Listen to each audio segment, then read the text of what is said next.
এবার আসছি আজকে স্বরসঙ্গতির ক্ষেত্রে পরাগত স্বরসঙ্গতি কাকে বলে উদাহরণের সাহায্যে সহজে শিখে নেব। আমি বললাম দেশি দয়কা তালবসই, থেকে বললাম দিশি দয়স্যই তালবসই। দেখো দেশি থেকে কি পাবো, দ যুক্ত এ যুক্ত সি তালবস্য যুক্ত হস্যই, তিসি দ যুক্ত হস্যই যুক্ত তালবস্য যুক্ত হস্যই।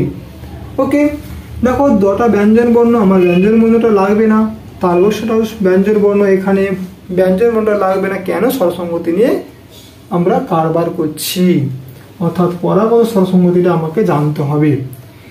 এখানে স্বরবর্ণ রয়েছে, এখানেও স্বরবর্ণ রয়েছে, তাহলে মানে এটি পূর্ববর্তী স্বরধ্বনি, এটাও নিশ্চয়ই পূর্ববর্তী। এটা যদি পরে, এটাও কিন্তু স্বরবর্ণ, তাহলে পরবর্তী স্বরধ্বনি, এটাও স্বরবর্ণ, তাহলে কি পরবর্তী স্বরধ্বনি। এই দিকটা আগের অবস্থা, পরিবর্তন হয়ে এটা আসছে, মানে এটা পরবর্তী অবস্থা। ঠিক দল বিশ্লেষণ করবার ক্ষেত্রে এটা আগের অবস্থা, এটা কি হয়েছে পরের অবস্থা। দেখো পরের কিন্তু স্বরবর্ণগুলো একই রয়েছে, পরিবর্তন হয়েছে কোথায়? দেখো এখানে কি হচ্ছে, এ ছিল, নিশ্চয়ই এই জায়গাটা হস্যই যা আছে, এই জায়গাটা কিন্তু এ হওয়া উচিত ছিল, এ না হয়ে কি হয়েছে দেখো হস্যই। কার প্রভাবে হয়েছে না, পরের প্রভাবে পূর্বের হয়েছে, পরের প্রভাবে যে পূর্বের পরিবর্তন হয়েছে, পরের প্রভাবে যে পূর্বের পরিবর্তন হয়েছে, তাই এটা হয়ে গেল পরাগত স্বরসঙ্গতি। ওকে, অবশ্যই তোমরা সহজে বুঝতে পেরেছ। তার জন্য কি করতে হবে বলো তো, একটাই শর্ত, লাইক কমেন্ট শেয়ার এবং সাবস্ক্রাইব করতে একদম ভুলবে না।